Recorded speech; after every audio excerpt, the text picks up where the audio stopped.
I had just finished a long day of work and decided to order food from my favorite sushi place. I was still adjusting to life without Brock, my fiancé, who passed away under mysterious circumstances 6 months ago. He was stuck deep into ritualistic practices ever since he lost his mom and seeked a way to contact her spirit. His absence left a void in my life that nothing could fill. When the delivery guy arrived that night, he held onto the bag for a moment longer than usual, staring at me with an unsettling intensity. His eyes were dark and piercing, and his demeanor made my skin crawl. He handed me the bag and left without a word. As I closed the door, a note fell out from the bag. It read, "Brock is alive." My heart raced. Could it be true? I rushed outside, but the delivery guy had vanished into the night. I felt a mixture of hope and dread. I had to find out more. Over the next 13 days, I ordered the same meal from the same restaurant, hoping to see that delivery guy again. Each night, a different person showed up at my door, and each night I was left disappointed. On the 13th day, he finally arrived. What did you mean when you said Brock is alive? The delivery guy looked puzzled. "I'm sorry, I don't know what you're talking about. This is my first time delivering to you." Is this a joke?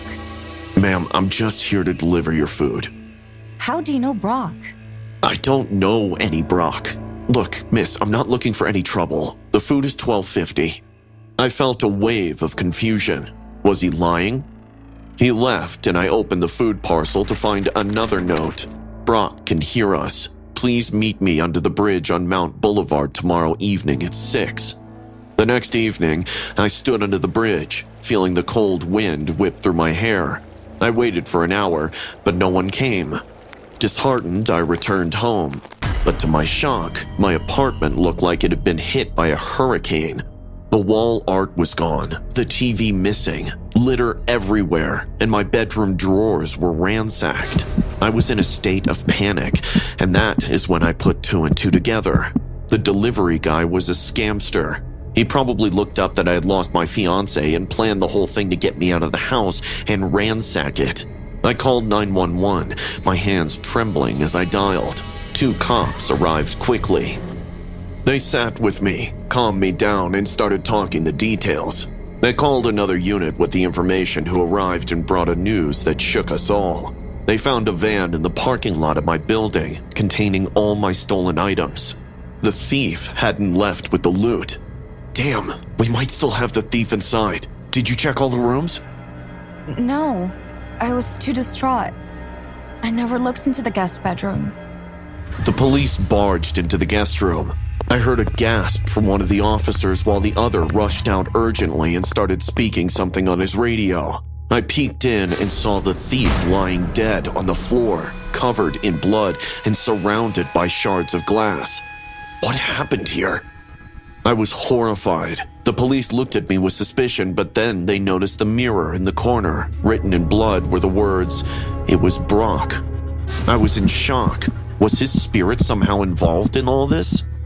That night, I fell into a restless sleep at my sister's house since my place was sealed. My mind swirling with fear and confusion, all the pain which I had finally started to avoid, surfacing. But in my dream, I saw Brock. He looked just like he did before he died, handsome with a gentle smile that always made me feel safe. He reached out to me, but before I could touch him, he vanished. When I woke up, I felt a strange sense of peace, as if Brock had given me a message. I got out of the bed and went to the bathroom, where I saw a faint reflection of Brock in the mirror, smiling at me. Tears streamed down my face as I whispered to his reflection, I miss you so much, Brock. His reflection slowly faded, but the warmth in my heart remained. I knew that Brock was somehow still with me, protecting me. I didn't understand the supernatural events that had unfolded, but I felt a deep connection to Brock's spirit. I've been the manager of Harrow Apartments for over a decade. The building, with its tarnished reputation, is known among delivery drivers as a place where strange things often happen in the elevator. Some call it haunted, others say it's cursed.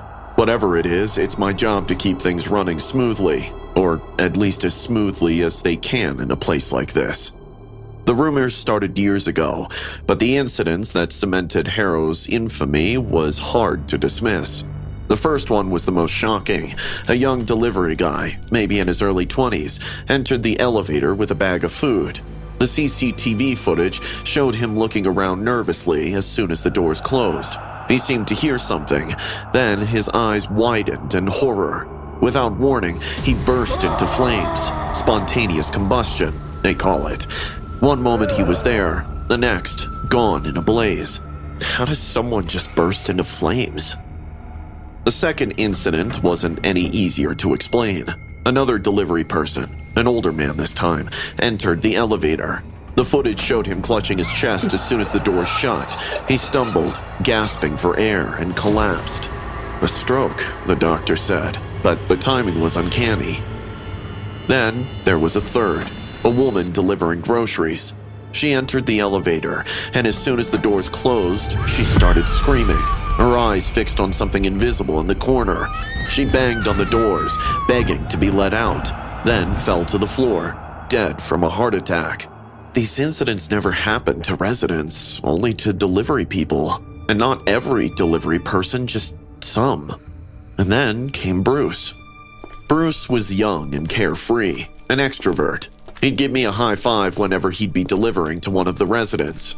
We had spoken about the infamy of the elevators before, but Bruce was one of those who didn't believe in the stories. Young and brash, he dismissed the warnings as superstitions. It's just an old building. Nothing's gonna happen to me. Unless the elevator wires snap. Then you'd go to jail, buddy. That day, he entered the elevator with a bag of takeout. I wasn't at the reception, but saw these later through the CCTV recordings. He pressed the button for the 10th floor, but the elevator stopped after a few seconds of going up.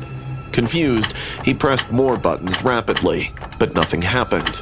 The CCTV footage showed him standing there, perplexed, when he suddenly went limp, but remained standing, kinda like sleeping while being up. What I saw next, I don't believe in all the spirits and shit, but I saw him suddenly levitate in the air for a few seconds, before collapsing. Bruce woke up and frantically pressed the buttons again. His eyes widened in terror as he turned towards a corner of the elevator. He started screaming and banging on the doors, his face twisted in fear. And then, for a fraction of a second, the footage showed a shadowy, almost invisible figure in the corner. Bruce saw it too and froze. Then the camera glitched, and the screen went black. When the footage resumed, Bruce was gone. He had entered the elevator, but never left it. He vanished without a trace. What is happening in that elevator? Oh, the legend goes back to the building's construction during the Great Depression. Work halted at the 21st floor when funds dried up. The construction workers, suddenly jobless, faced hunger and despair. One worker, in his desperation, jumped from the 21st floor into the elevator shaft. His body was never found, and when the construction resumed 2 years later, no one bothered to check for a body at the bottom of the rubble in the shaft. I've come to believe that the workers' spirits haunt the elevator. Maybe it's revenge, or maybe it's something more sinister. The spirit seems to target only those who are carrying food, perhaps a cruel reminder of his own hunger and despair. I've tried to get the elevator inspected, but every time the technicians come, they find nothing wrong. It's as if whatever haunts the elevator knows when it's being watched. The residents have their theories. Some say the worker's spirit is trapped, reliving his last moments over and over. Others think it's a curse that anyone who enters the elevator with food is doomed. I don't know what to believe, but I do know this. The elevator isn't safe. I've thought about quitting, but something keeps me here. Maybe it's the hope that I'll find a way to end the curse, to put the spirit to rest.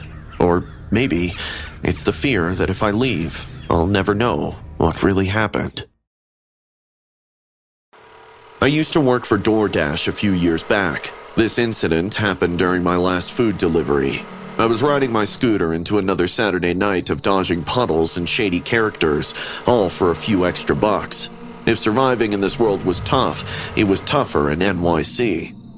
I stopped by the restaurant, which was an old Chinese takeout place I never came across before. A short, bald man came out from the kitchen holding a parcel. The place reeked of rotten meat, and I seriously questioned their hygiene and food quality. Handing me over the parcel, the man said it was to be delivered to an address named the Myers house. The old man looked at me with a blank stare and said, "Deliver it promptly before midnight. Do not knock. Leave it on the doorstep." So should I make a call or something to let the customer know that I've... You wouldn't want to disturb Mrs. Myers. Trust me, it's for your own good. The man returned to the kitchen, and I couldn't help but think how weird everything was about this delivery.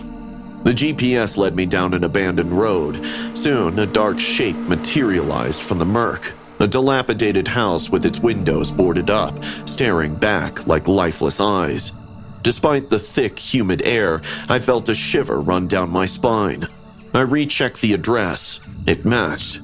A faint light illuminated the dark porch. There was no doorbell. I hesitated for a moment, then knocked on the heavy oak door. The sound cut through the thick silence, but there was no reply. I tried a few more times, growing more frustrated. Just as I was about to give up, the door creaked open. An old woman's partial face appeared in the crack. Her blue eyes glowed in the dark.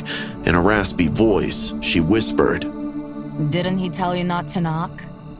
"He did, but it's so dark out here, I didn't want to leave your food unattended." Seems like you're different than the others. I handed her the package, and her bony fingers brushed on my hands while taking it. Her touch was cold and creepy. Just then, a loud thunder cracked outside and heavy rain started. I murmured to myself in a low voice, "Damn it, now I have to drive back in this weather." Well, you can wait here. Maybe have a glass of wine till the rain slows down.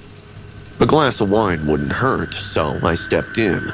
The inside was a complete turnaround from the creepy exterior. A roaring fire crackled warmly in a grand stone hearth, casting a cozy glow over a luxurious living room. Eleanor introduced herself with an apology and asked me to have dinner with her. While I ate, Eleanor talked about the weather and the town. Her eyes, the only part of her face lit up by the fire, glowed with an unsettlingly bright amber. An eerie sensation started to crawl up my spine. After finishing the last bite, a strange emptiness settled in my stomach. "Thank you," I said, pushing the plate away. "That was deliciously different. I had no idea this restaurant serve was this good." Eleanor chuckled, letting out her crooked teeth, and said, Yeah. People often judge by the physical appearance. Anyways, it's time for dessert. I ran my hand over my full stomach and told her I didn't have a place left for dessert. And that's when her face changed. She grinned and picked up a sharp steak knife, saying, The dessert is for me, dear. I'm happy the restaurant sent a white guy after such a long time. And I'm even happier that you knocked on the door. A sudden wave of dizziness hit me. My head spun, and the warmth from the fire turned into an overwhelming heat. Panic surged up my throat. I tried to stand, but my legs felt like lead.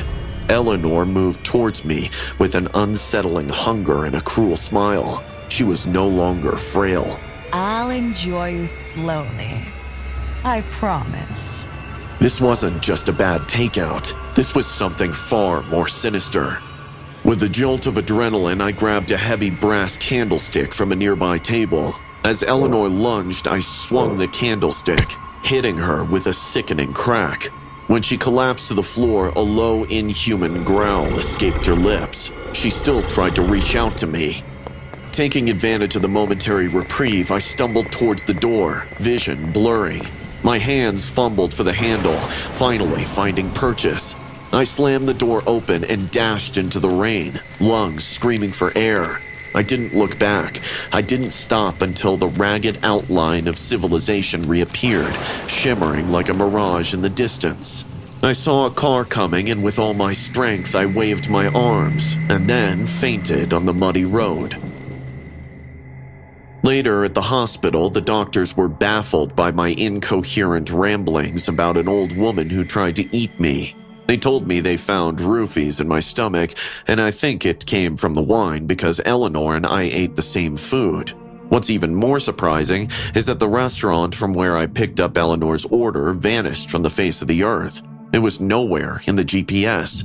I'm certain that underground restaurants are scattered through NYC that are secretly filling these cannibals' midnight cravings.